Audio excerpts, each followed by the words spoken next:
Dividend dividend dividend, क्या है ये डिविडेंड? अरे अभी तो डिविडेंड वर्सेस ग्रोथ पे वीडियो बनाई थी, तभी तो लोगों ने पूछ लिया सिर्फ डिविडेंड को एक्सप्लेन करो। अच्छा तो सुनाओ अपनी कहानी। कमलाक राहुल की आसान भाषा में डिविडेंड मतलब डिवाइड इन ऑल एंड। पर क्या डिवाइड? अरे पैसा और क्या, सारी दुनिया पैसे के पीछे तो पागल है। हस्बैंड अपनी प्रॉपर्टी डिवाइड नहीं करना चाहता और वाइफ अपना पैसा डिवाइड नहीं करना चाहती। ये मोह माया है जिसको कौन समझ पाया है। अरे अपना ज्ञान बंद कर, एक क्लिक करने पे तेरे जैसे 36,000 बाबा प्रकट हो रहे हैं, और वो भी 36,000 डिफरेंट लैंग्वेज में, और आजकल तो एआई वाले बाबा प्रकट हो रहे हैं। अच्छा तो फाइनेंस समझ। ये फाइनेंस होता है या फिनांस होता है? अरे ये कोई प्रोनाउंसिएशन की क्लास है? क्वेश्चन मार्क कहीं का।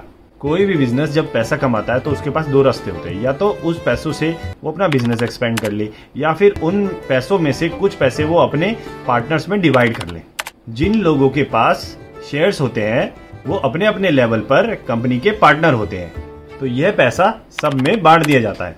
ये सब तो बच्चे बच्चे को भी पता होता है।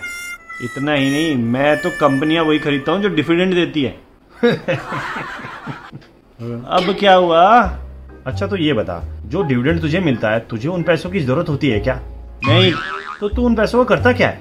करना क्या है, मजा आता है। कंपनी का फ्री का पैसा मिलता है, कभी खर्च कर देता हूँ, कभी बैंक में रहने देता हूँ। अरे कहीं लाफिंग गैस तो नहीं सूंघ ली तूने, या आज ही बहुत दिनों बाद टूथपेस्ट किया है? जब से देख रहा हूँ बार बार दांत दिखा रहा है। अरे फाइनेंस से पैदल, आज तुझे एक गाड़ी की सैर कराता हूँ, आजा।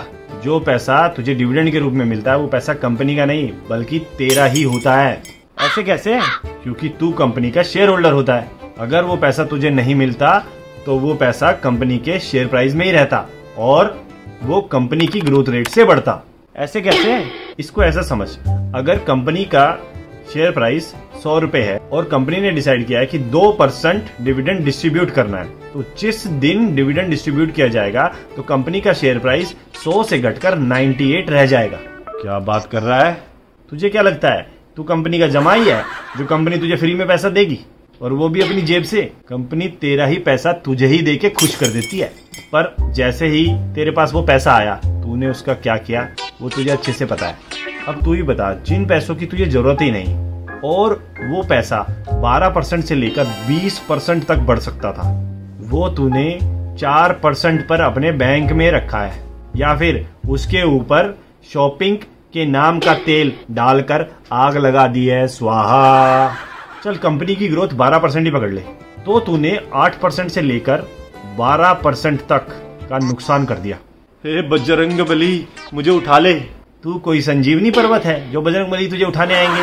अब पता लगा तू कितना फाइनेंशियली लिटरेट इंसान है। बस कर यार, मैं तो सदमे में ही उड़ जाऊंगा। अभी खत्म नहीं हुआ है शो ऑफ की दुकान। ये तो सुन, जैसे ही पैसा तेरे अकाउंट में आया अब वो तेरी टैक्सेबल इनकम हो गया और अब तुझे उस पर टैक्स भी देना पड़ेगा। तेरे जैसे लोगों को इस बारे में ना पता होने की वजह से कंपनी तेरे जैसे लोगों को डिविडेंड देके अपनी इमेज और जनता का भरोसा बनाए रखती है। क्या हुआ, अब रो क्यों रहा है? भाई ये ट्रैक सूट मैंने डिविडेंड के पैसे से ही खरीदा था। क्या?